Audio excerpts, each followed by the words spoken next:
تمام خوف و ترس هایی که انسان دارد از دشمن برای این است که خودش را می‌بیند. اگر چنانچه دید که خدا هست در کار، برای خدا دارد کار میکند، نمیترسد، برای اینکه مقدرات دست اوست.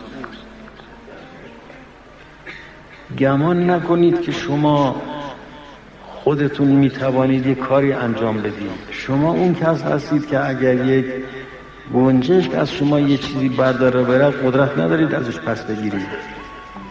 همه عجز است، همه فقر است، هرچی هست از اوست، از خداست.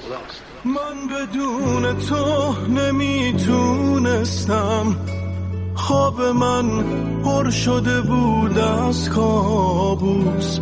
تو به من جرأت طوفان دادی واسه آرامش این اقیانوس.